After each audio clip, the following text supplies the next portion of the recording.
Hi, I'm Ray and this is the PhoneArena Q&A.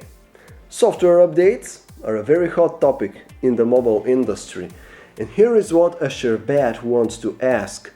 When will LG G2 get 4.3 or 4.4 update?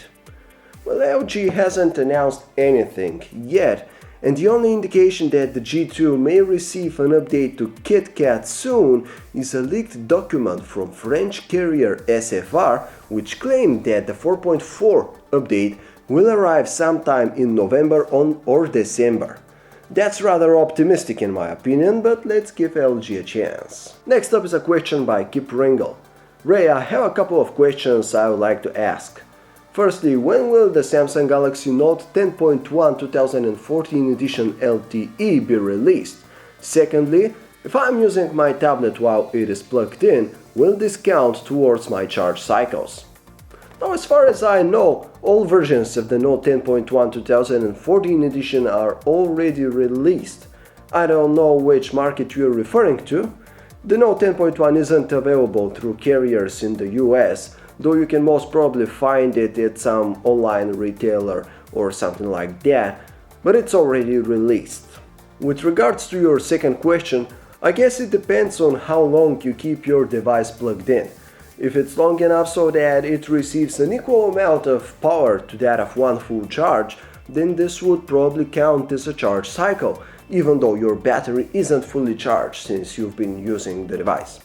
So I don't think this kind of usage will extend your battery's life in any way, but on the whole you shouldn't really worry about that because there are usually more than enough charge cycles, and when you run out of those, the battery doesn't just die immediately, it simply no longer has its full capacity, but it's still perfectly usable.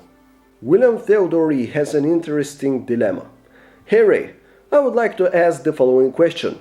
I'm thinking of getting and trying a new phone, Windows Phone 8 to be exact, most probably Lumia 1020, instead of my Samsung Galaxy S3.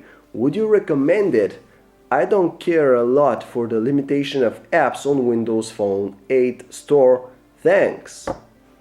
Well, in my opinion, Windows Phone 8 is a pretty cool operating system, but really the app gap is very big, so you should totally have this in mind.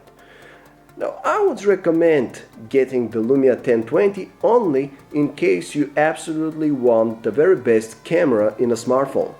If the camera is not that important to you, I would probably choose the Lumia 925 as it's much more compact and thinner. But overall, in case the camera isn't of extreme importance to you, then I don't really see going from an S3 to a 1020 being that much of an upgrade. Amar Biko has sent us the following message. Hey Ray, I'm a big technology fan and I can say that I know a lot of smartphones. But I have one question. Is Motorola Moto G worth to buy, and does it have the Moto Active specs like Moto X? Thanks. I think the Moto G is absolutely worth buying as long as you don't need some cutting-edge hardware under the hood of your smartphone. It does not support Moto X's active display feature, but you should be able to get some similar functionality using a third-party app. So that was all for today's episode of the PhoneArena Q&A. Be sure to post your questions below this video for next time or in our Q&A post at phonearena.com.